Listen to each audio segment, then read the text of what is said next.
And joining me now, former U.S. Ambassador to Russia, Michael McFaul. And Ambassador, just first off, your reaction to Russia's strike on that nuclear power plant, obviously disaster averted, but Ukraine's foreign minister said this could have been 10 times worse than Chernobyl.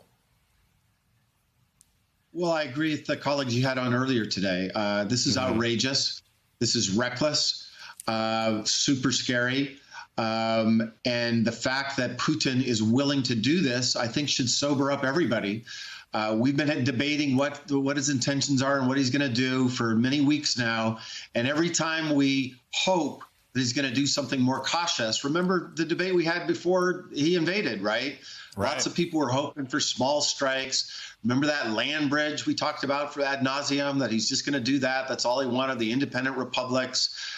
Every time we have these debates, he surprises us by doing even more reckless, radical kinds of things. And as he increasingly is feeling pressure at home because of the sanctions that we're putting on him, and he is seeing that this war is not going the way he wanted to, we should expect more of this erratic behavior.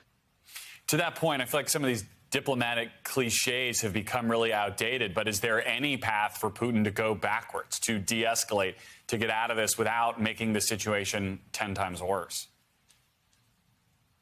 Well, of course, the Biden administration, from what I understand, I interact with them frequently, are doing anything they can to create those conditions. The goal here is peace. The goal here is the end of this war. The goal is to have those Russian soldiers go home. And so if Mr. Putin is willing to negotiate that, I think the Biden administration and other leaders around the world would lift sanctions, and that kind of trade would be available.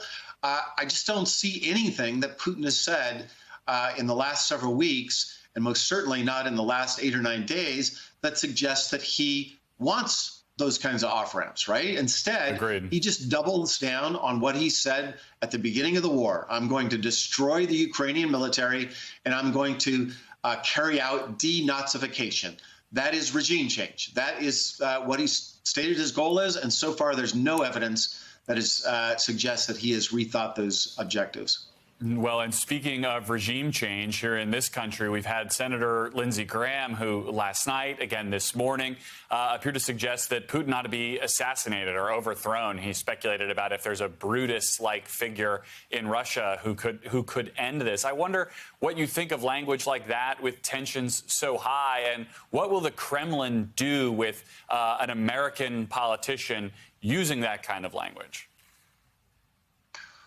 Well, you know, when we have our analytic hats on off the record, we can talk about different scenarios about how these things happen. In fact, I'm about to go teach my class on political mobilization and democratic breakthroughs right after we're done talking, right? But it is not appropriate to talk about those things in public just for a very simple reason. That quote will be quoted on Russian national television ad nauseum, and it will reinforce what Putin tells his people is that he is fighting us in Ukraine.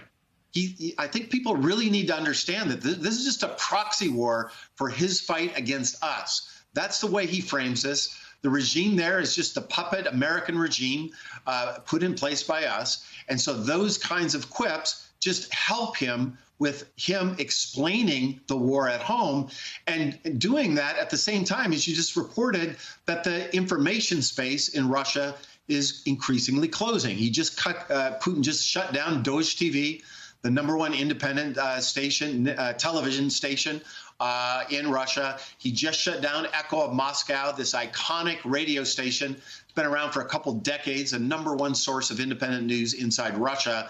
He's doing that, of course, for a purpose. If the war would be going better, he wouldn't be doing that. But as those places shut down, and those are places that used to host me, by the way, speaking in Russian to Russians, that has now shut down. It just means that the Russian state-controlled media has more control over the narrative, and they'll be broadcasting quips like that to see, we told you so. The Americans did regime change in Ukraine back in 2014, and now they want to do regime change here in Russia today.